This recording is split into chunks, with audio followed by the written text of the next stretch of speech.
Sa bisperas ng Pasko, si Maricela Villanueva ay nakatayo sa kusina ng malaking bahay sa Green Hills, San Juan, habang hinihiwa ang lechon belly na siya rin ang nagbayad. 29 na taong gulang lamang siya, ngunit sanay na ang kanyang likod sa bigat ng negosyo, pamilya, at katahimikang pilit niyang niluluno.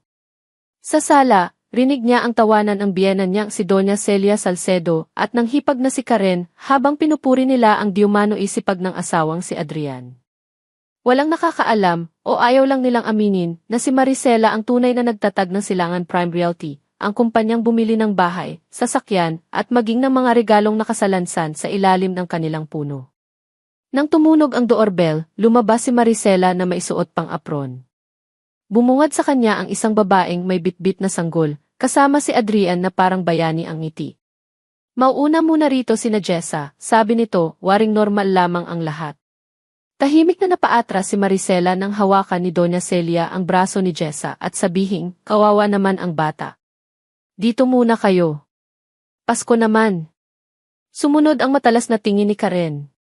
"Ate, ikaw na lang muna sa guest room. Mainit naman doon pero isang gabi lang siguro." Isang gabi. Iyon ang sabi nila tungkol sa pag-agaw sa sariling silid niya.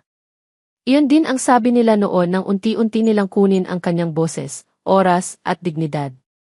Habang inililipat ng katulong ang bag ni Jessa, papunta sa master's bedroom, pakiramdam ni Maricela ay pinapanood niya ang sariling buhay na kinakalas sa harap niya. Sa hapag, nagdasal pa si Adrian na parang banal. Nagpasalamat ito sa bagong biyayang dumating sa pamilya. Tiningnan ni Maricela ang mga pinggan ng hamon, keso de bola, lumpiang Shanghai, at mango Graham cake. Bawat piraso ay may katumbas na kontratang siya ang naghabol, kliyenteng siya ang kumausap, lupang siya ang nagpaayos sa Registry of Deeds. Ngunit nang alukin niya si Doña Celia ng sabaw, malamig ang sagot nito. "Umayos ka nga, Maricela. Huwag mong sirain ang gabi ng anak ko." Doon unang namuo ang desisyong matagal nang naghihintay sa dibdib niya. Hindi siya iiyak sa mesa. Hindi siya makikipagsabayan sa eskandalong gusto nila. Ngumiti siya ng manipis, hinubad ang apron, at tumingala sa kisam na para bang may kinakausap na matagal ng tahimik. Kung kaya nilang itapon siya na parang wala siyang halaga, ipapaalala niyang ang mundong tinitirhan nila ay nakapangalan lamang sa maling tao. At pagsapit ng umaga, sisimulan niyang bawiin ang lahat. Hindi nakatulog si Maricela sa guest room. Wala siyang maramdamang tulog sa isang silid na dating pinaglalagyan ng lumang kahon at unus na furniture. Nakahiga siya sa makitid na kama, nakatitig sa kisame, at naririnig ang tawanan mula sa master's bedroom kung saan ngayon ay nagpapahinga ang kabit ng kanyang asawa gamit ang pinong lino na siya ring binili sa Mega Mall. 2:00 ng umaga nang dahan-dahang bumangon si Maricela. Kumuha siya ng tubig sa kusina, at sa paglalakad niya sa mahabang koridor, napadaan siya sa bahaging sala. Doon nakita niya sa sahig ang bag ni Jessa, bukas at nagkalat. Nakadisplay ang isang cellphone na hindi pa na-lock. Sa screen ay isang mensahe mula sa isang kontak na, "Kokoy, kamusta na ang anak ni Adrian? Kumamusta ka na ba sa bagong tahanan?" Huminto ang paghinga ni Maricela. Binasa niya ang mensahe ng muli at isang beses pa. "Anak ni Adrian. Bagong tahanan." Maingat na inilapag ni Maricela ang baso sa mesa. Bumalik siya sa guest room, kinuha ang kanyang laptop, at dahan-dahang binuksan ang mga file na matagal niyang hindi tinitingnan dahil pinagkakatiwalaan niya ang asawa. Sa loob ng 1 oras, natuklasan niyang may 2 beses nang nag-withdraw si Adrian mula sa operational account ng Silangan Prime Realty. Una, 300,000 piso, ilang buwan na ang nakararaan. Pangalawa, 500,000 piso, 3 linggo lang ang nakakaraan. Kabuuan, 800,000 piso. Walang resibo.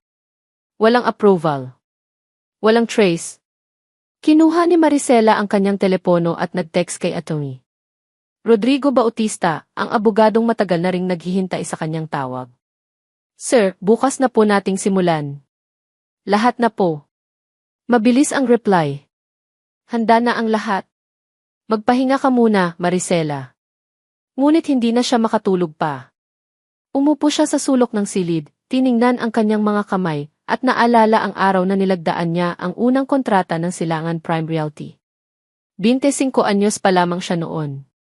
Nag-iisang pumunta sa Registry of Deeds sa Quezon City, nagbayad mula sa ipon na naipundar sa 3 taon ng trabaho sa isang maliit na ahensya sa Makati. Walang tulong. Walang asawa. Walang pamilya ng asawa. Siya lang at ang kanyang pangarap. Ngayon, habang naghihintay ang buong pamilya ng asawa sa kabilang silid na may kasiyahang hindi naman nila pinaghirapan, nag-iisip si Maricela ng isang bagay lamang, kung gaano kabilis maaalis ang isang pangalan sa isang titulo. At kung gaano kabilis masisimulang itama ang lahat ng mali. Nagising si Maricela ng maaga. Bago pa man lumabas si Doña Celia sa kanyang silid o magsimulang mag-alaga si Karen ng sarili, nakumpleto na ni Maricela ang 2 mensahe. Una, kay Atty. Bautista para kumpirmahin ang appointment sa hapon. Pangalawa, kay Leo Reyes, ang pinakamapagkakatiwalaang finance officer ng Silangan Prime Realty, para sa isang mahalagang kahilingan, freeze ang lahat ng transactions na may kinalaman sa account access ni Adrian Salcedo, simula ngayong umaga.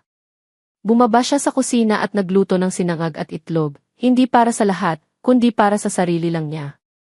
Habang kumakain, dumating si Doña Celia na nakasuot ng magarang bata at maihawak na cellphone. Maricela, kailangan ni Jessa ng lactum para sa bata. Pabili ka nga bukas.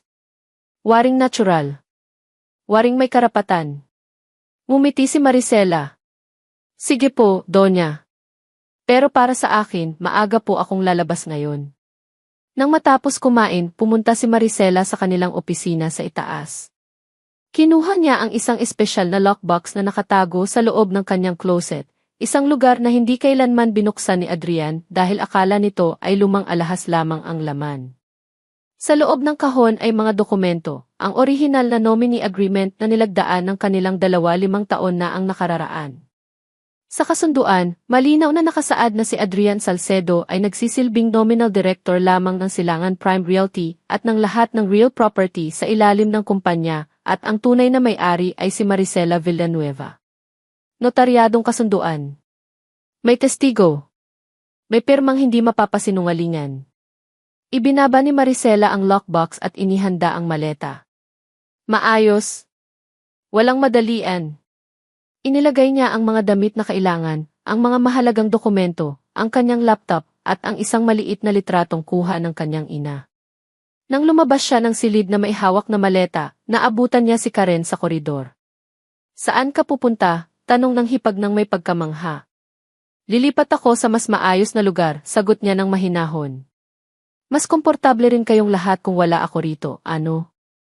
Bumaba siya ng hagdan, dumaan sa sala kung saan nagpapasuso si Jessa sa sanggol, at lumabas ng pintuan ng walang lingon. Sa labas, kumaway pa siya sa guard na si Mang Ferdy. Ingat ka rin, Ate Maricela, buntong hininga nito.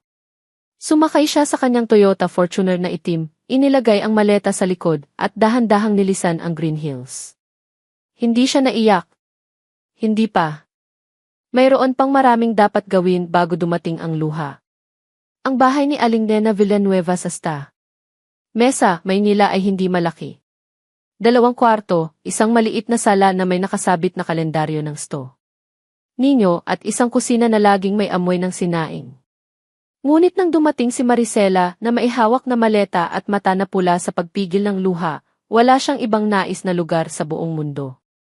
Binuksan ni Aling Nena ang pintuan bago pa man makaknok ang anak, na parang naroon na siya sa pagbabantay bago pa man tumawag. Anak! Iyon lang ang sinabi ng ina. At sa isang salitang iyon, bumagsak ang lahat ng pinaghawakan ni Maricela sa nakaraang ilang taon.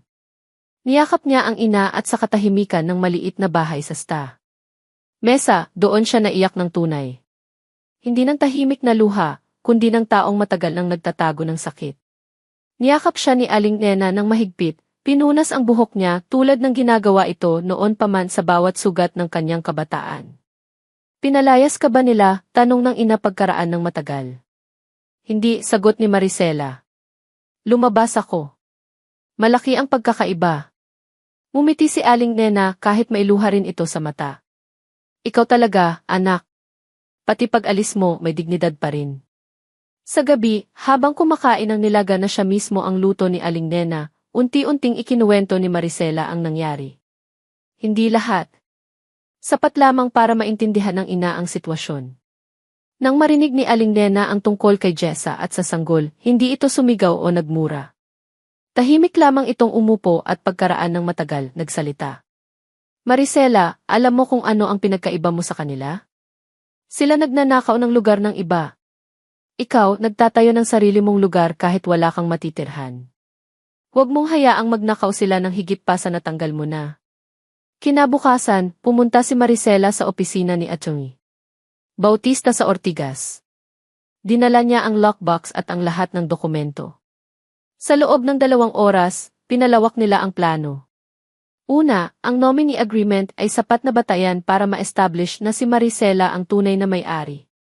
Pangalawa, kailangan nilang mag-file ng administrative complaint sa Registry of Deeds para ma-annotate ang mga titulo. Pangatlo, kukuha sila ng court order para ma-freeze ang anumang attempt ni Adrian na ilipat o ibenta ang mga ari-arian. Handa ka na ba? Tanong ni Atty. Bautista. Bago sumagot si Maricela, naalala niya ang mukha ng ina niya nang sinabi nitong huwag hayaang magnakaw pa sila. Handa na po, sagot niya. At sa boses na iyon, walang alinlangan. Habang abala si Maricela sa pagpaplano ng legal na hakbang kasama si Atty. Bautista, hindi tumitigil ang impormasyong dumarating.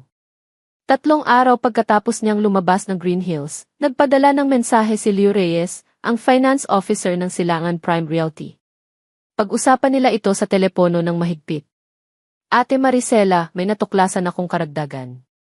Si Iking Adrian, nagpapirma siya ng mga dokumento na maihawak siyang lumang special power of attorney. Ginagamit niya ito para mag-access ng isa pang account, ang capital reserve ng kumpanya. Nanlamig si Maricela. Magkano? Nag-request siya ng 1.2 million piso, ate. Hindi pa nare-release ngunit naka-queue na ang transaction. I hold mo kaagad, Leo. Ngayon din. At huwag kang sumasagot ng tawag mula sa kanyang numero. Nagawa ko na po. Pero may isa pa, ate. Kinausap ako ng isang lalaki kahapon. Nagpakilala siyang si Mang Benito Laksamana. Sabi niya, may utang daw si Iking Adrian sa kanya, 10,000 piso, at ginamit niya ang titulo ng isa sa mga condo unit sa Mandaluyong bilang collateral. Matagal na tumahimik si Maricela. Isang condo unit sa Mandaluyong. Isa sa mga properties ng Silangan Prime Realty na nakapangalan sa nominee agreement. Leo, mahinahon siyang nagsalita, kumpletuhin mo ang lahat ng transaction history ng nakaraang 6 na buwan. Lahat. At i-compile mo ang mga titulo na nasa ating pangalan na maaaring ginamit bilang collateral kahit saan. Saka lang kita tatawagin ulit. Binalaan din niya si Leo na mag-ingat at huwag magbigay ng impormasyon sa sinuman na hindi niya personal na kilala at nagtitiwala ang tao. Pagkatapos ng tawag, umupo si Maricela sa maliit na hapag ng kanyang ina at isang papel ang kinuha. Isinulat niya ang lahat ng natuklasan sa nakaraang 3 araw. Ang 800,000 piso na winidraw ni Adrian. Ang 1.2 million na attempted withdrawal. Ang collateral na condo unit. At ang pangalan ni Mang Benito Laksamana. Ito ay hindi na simpleng pagtataksil sa pag-aasawa. Ito ay estafa. Ito ay paggamit ng ari-arian ng iba para sa sariling interes at utang. At kung gagamitin ng maayos, ito ang magiging pinakamalakas na arma ni Maricela laban sa asawa niyang akala nito ay ligtas na sa lilim ng kanyang pangalan. Nag-text siya kay Atty. Bautista. Sir, mas malala pa pala kaysa akala natin. Kailangan nating palawakin ang kaso. 3 linggo pagkatapos umalis ni Maricela, nagsimulang maramdaman ng mga nakatira sa mansyon ng Green Hills ang pagbabago. Una, hindi na proseso ang credit card ni Adrian nang subukan nitong mag-order ng mga gamit para sa bagong nursery na gusto ni Jessa. Pangalawa, lumabas ang 3 empleyado ng isang property management company sa bahay isang umaga at nagbigay ng abiso na ang monthly maintenance ng property ay hindi na bayaran sa nakaraang 2 buwan. Pangatlo, ang house help na sinama ng Cora at Mang Ferdy ay nakatanggap ng mensahe mula sa payroll department na ang sahod nila ay hindi pa mabibigyan habang may ongoing na administrative review. Tumawag si Adrian kay Maricela ng 80 beses sa loob ng 2 araw. Hindi sinagot ni Maricela ang kahit isa. Sa ika-80 tawag, saka siya sumagot. Ano ba yan, Maricela? Bakit hindi tumatakbo ang mga account? Mahinahon siyang sumagot. Adrian, alam mo naman kung ano ang sagot. Ikaw pa ang nagtanong. Hindi ito patas. Pamilya ko ang naghihirap rito. Sandaling tumahimik si Maricela bago nagsalita. Ang pamilya mo ang pamilya mo. Ang kumpanya ko ay kumpanya ko. Naging malabo lang ang dalawa dahil pinayagan kita. Ngayon, nilinaw ko na. Nang sumunod na araw, pumunta si Doña Celia sa sta. Mesa ng walang abiso. Kumatok siya sa pintuan at nang buksan ito ni Aling Nena, nakita niya ang biyena ng anak na may mukhang hindi nakasanay sa paghihingi. Nandito ba si Maricela? Kailangan naming pag-usapan ang mga bagay-bagay. Lumabas si Maricela mula sa loob, mahinahon at nakaayos. Po, umupo kayo. Umupo si Doña Celia at unti-unting nagsalita tungkol sa mga kahirapang nararanasan. Wala ng tubig ang init heater. Nag-disconnect ang Meralco dahil sa hindi na bayarang bill hindi pumasok ang gardener. Nakinig si Maricela ng buo at saka sumagot. Donya, bago ko pa po kayo marinig ngayon, matagal ko na pong naririnig ang katahimikan ninyo nung mga panahong pinahihirapan ninyo ako. Ngayon, alam niyo na kung ano ang pakiramdam na wala kang kontrol sa sariling tahanan. Hindi sumigaw si Doña Celia. Nakita ni Maricela sa kanyang mukha ang isang bagay na hindi niya inaasahan, hiya. Para sa unang pagkakataon, may hiya ang babaeng ito. Maricela, huwag mo kaming pabayaan. Tumindig si Maricela at sabi niya ng dahan-dahan. Kayo ang pumili ng inyong sitwasyon, Donya. Kayo rin ang maghahanap ng paraan palabas nito. Hindi ako ang problema ninyo. Si Adrian ang problema ninyo. Isang linggo matapos ang pagbisita ni Doña Celia sa sta. Mesa, nagpadala ng mensahe si Leo Reyes na may kasamang ilang screenshot. Ate, nahanap ko na ang buong larawan. Ang mga litratong iyon ay nagmula sa Facebook account ni Jessa Montano, ang babae sa bahay ng Green Hills, na hindi pa pala nito ini-private. Sa mga post na nakabaon ng ilang buwan, malinaw ang isang bagay, ang bata ay ipinagbuntis ni Jessa, hindi lamang kay Adrian, kundi may isa pang lalaking lumabas sa mga mensahe at komento. Isang dating katrabaho ni Jessa sa isang call center sa Cubao. Hindi ito isang simpleng pagtataksil. Itong si Jessa ay gumamit din ng kasinungalingan para makapasok sa buhay ni Adrian, at sa pamamagitan ni Adrian, sa buhay ng Silangan Prime Realty. Ginawa niya itong may malinaw na intensyon, makahanap ng maunlad na lalaking mag-aasikaso sa kanya at sa bata kahit sino ang tunay na ama. At sa lahat ng posibleng lalaki, napili niya si Adrian dahil alam niyang mayaman ito, o sa katotohanan, may asawang mayaman. Ipinasa ni Maricela ang impormasyon kay Atty. Bautista ng walang emosyon. Hindi na siya nagulat. Hindi na siya nag-alab. Sir, idagdag po natin ito sa documentation.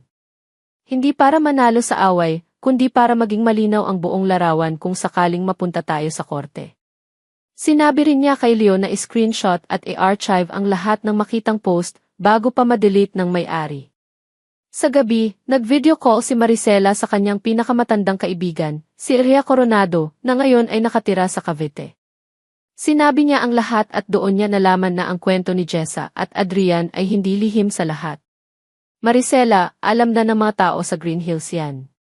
May nagsasabi nga na si Doña Celia mismo ang nagpakilala sa kanila noon sa isang birthday party ng kapitbahay.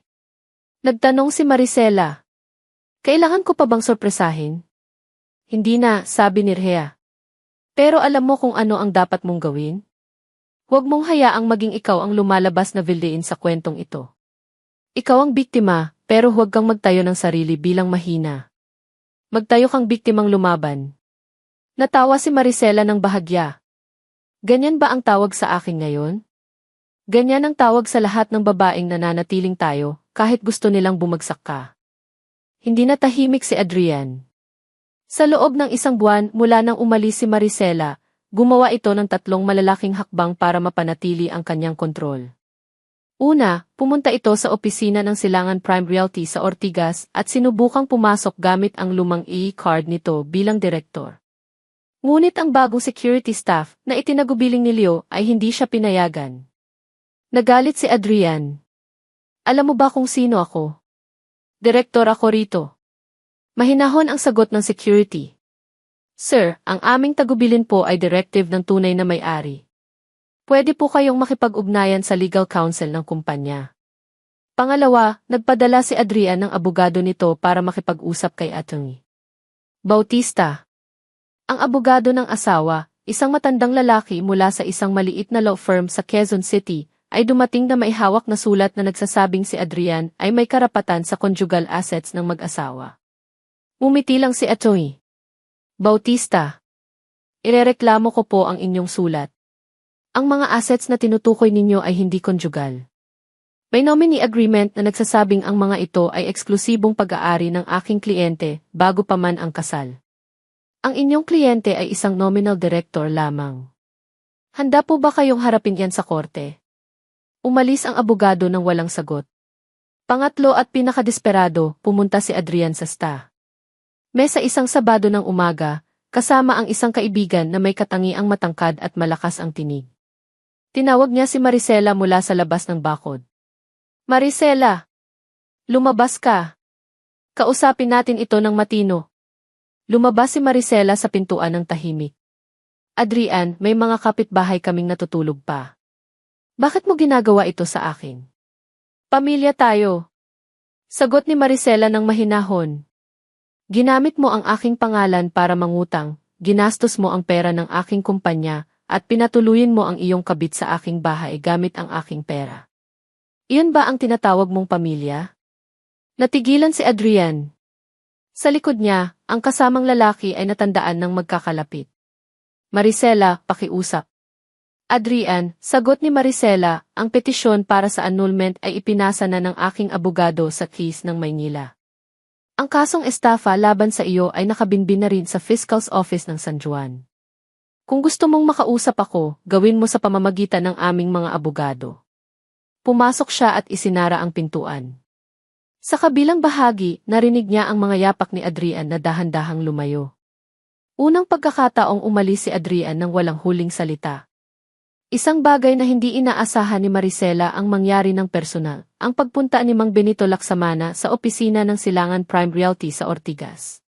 Hindi nagpadala ng kinatawan ang mataandang nagpapautang na ito. Dumating siya mismo, kasama ang dalawang lalaking tahimik, ngunit may malinaw na presensya. Natanggap siya ni Maricela sa conference room, kasama si Atty. Bautista at si Leo. Mahinahon ngunit puno ng lakas ang dating ni Maricela nang umupo siya sa kabila ng mesa. Alam mo kung bakit ako nandito, sabi ni Mang Benito nang walang paunang salita. Po, sagot ni Maricela. Tungkol po sa 10,000 piso na ipinagkaloob ninyo kay Adrian Salcedo na may kasamang titulo ng aming condo unit sa Mandaluyong bilang collateral. Kaya nandito ako. Hinihingi ko ang aking pera o ang condo unit. Bago sumagot si Maricela, iniabot ni Atty. Bautista ang isang folder. Mang Benito, narito ang certified true copy ng tulo ng condo unit na binabanggit ninyo. Makikita ninyo na ang pangalan sa titulo ay si Maricela Villanueva, hindi si Adrian Salcedo. Si Adrian ay walang kapangyarihang gumamit ng ari-ariang ito bilang collateral dahil hindi siya ang may-ari. Ang lahat ng kasunduan ninyong dalawa ay base sa isang fraudulent na representasyon. Tumigil si Mang Benito. Tiningnan niya ang dokumento ng matagal. Ibig sabihin po, ang inyong utang ay hindi sa amin. Hindi kayo maaaring humihingi sa Silangan Prime Realty ng kahit anong halaga. Si Adrian ang may utang sa inyo, at si Adrian ang dapat ninyong hanapin. Matagal na tumahimik si Mang Benito. Ipinulong niya ang mga daliri sa mesa at dahan-dahang nagsalita. Kung ganoon, saan ko hahanapin si Adrian? Nagpalitan ng tingin si Maricela at si Atty.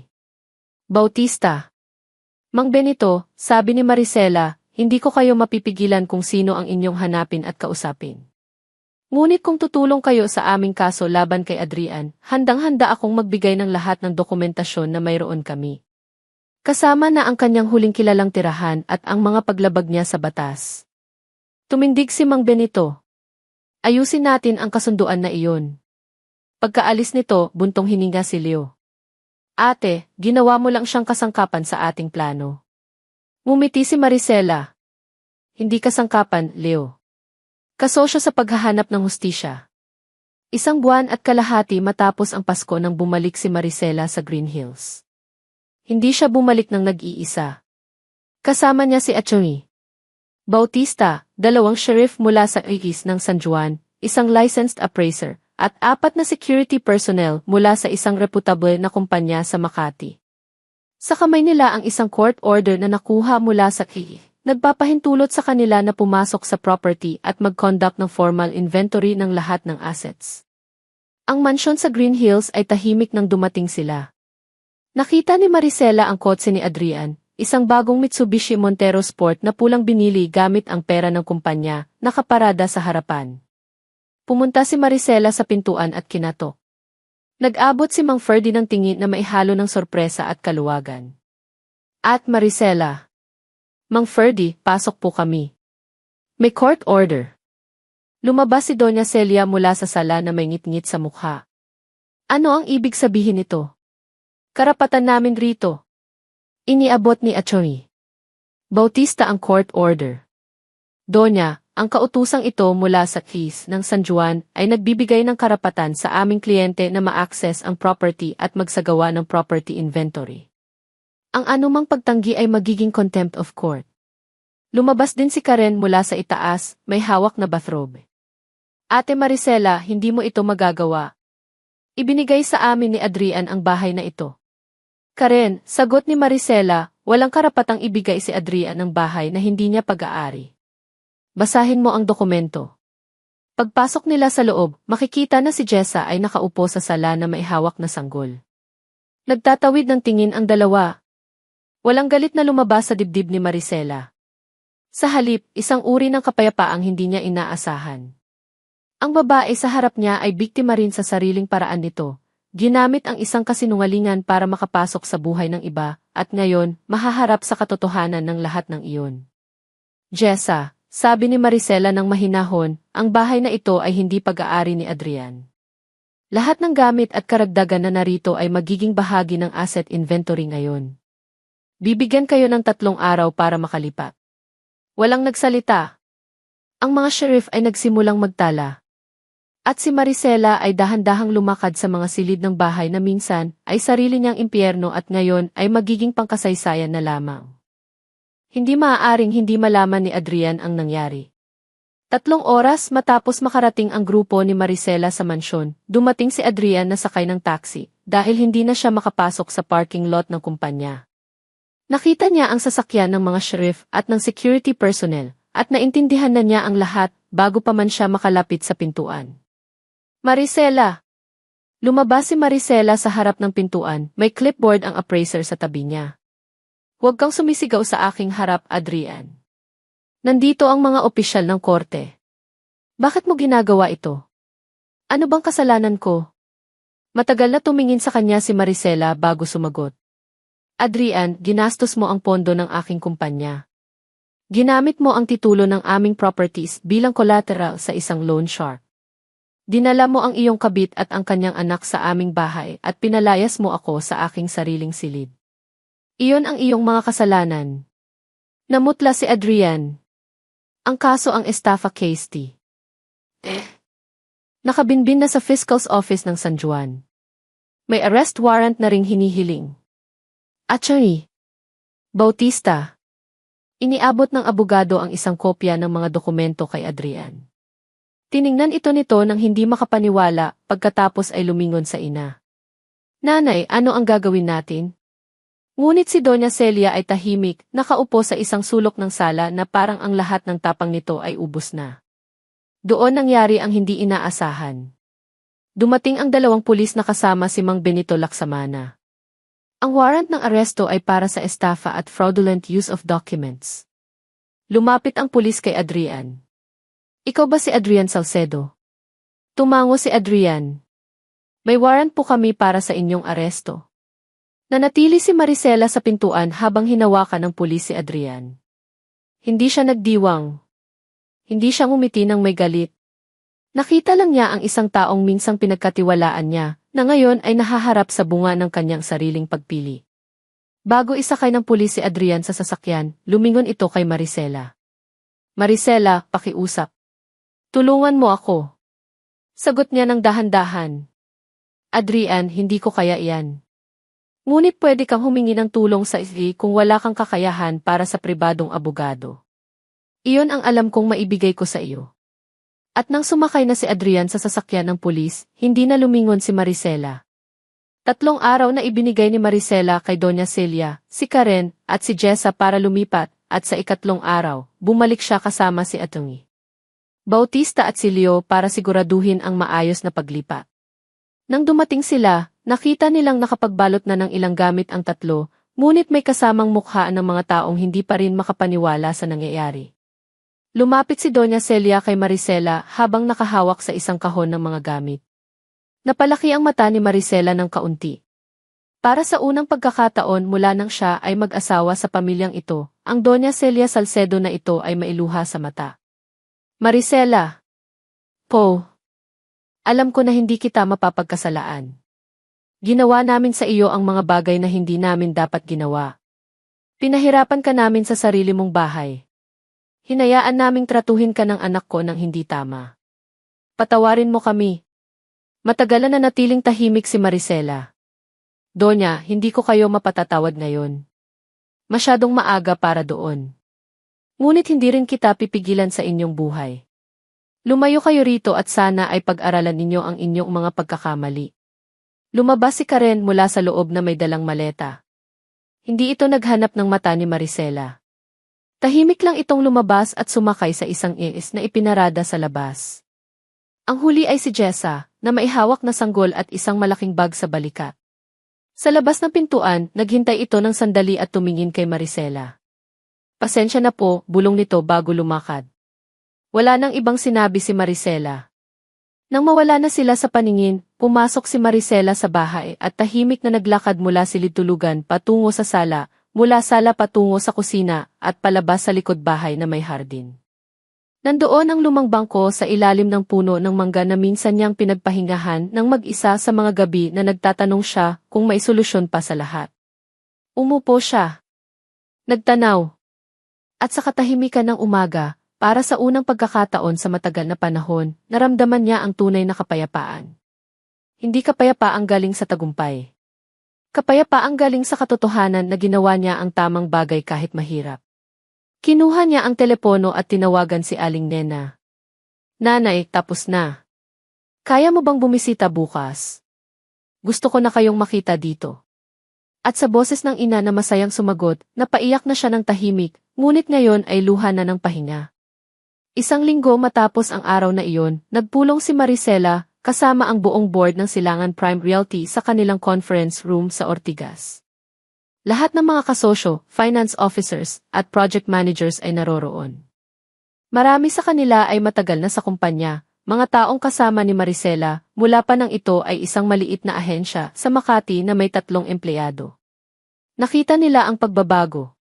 Naramdaman nila ang kawalang katiyakan noong panahon ni Adrian. At ngayon, nakatingin sila sa orihinal na may-ari na bumabalik sa kanyang lugar. Tumayo si Maricela sa harap ng kwarto. Hindi siya nagsuot ng magarang damit. Simple lang, puting blouse, itim na slacks, at ang maliit na relo ng kanyang ama na laging nakasuot sa pulso. Salamat sa inyong patuloy na tiwala sa Silangan Prime Realty kahit sa mga panahon na puno ng uncertainty.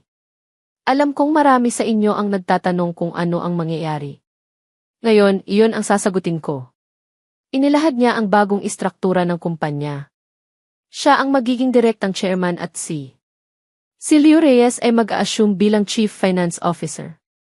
Ang mga project na naatraso sa ilalim ng pamamahala ni Adrian ay muli na raw magsisimula. Ang mga utang na pinasok ni Adrian gamit ang pangalan ng kumpanya ay ihahabol sa kanya ng personal at hindi iisahin sa balanse ng kumpanya. Malinaw. Maayos. May plano. Sa dulo ng presentasyon, nagbigay ng palakpak ang lahat.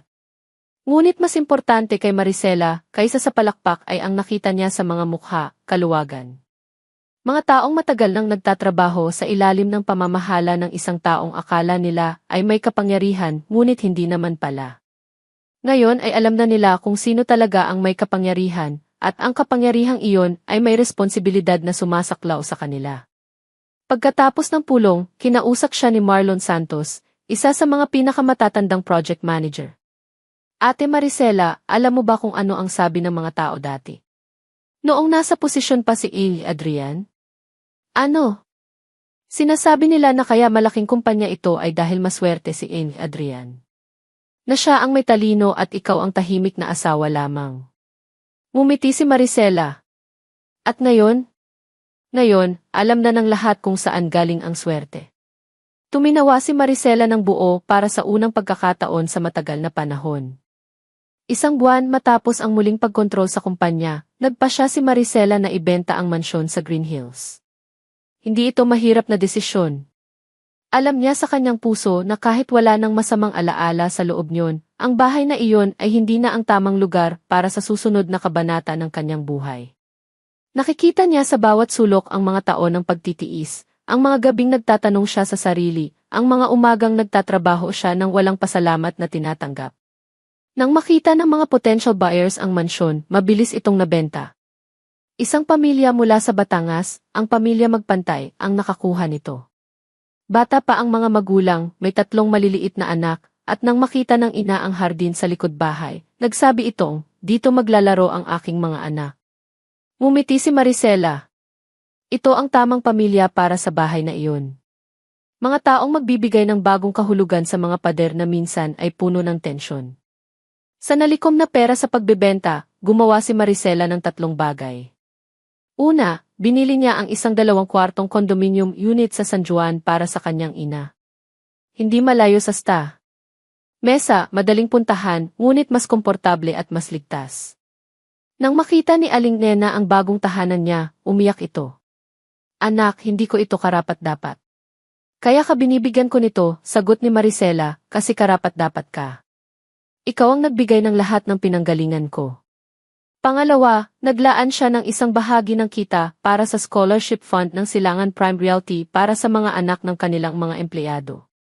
5 eskwelang benepisyaryo sa una.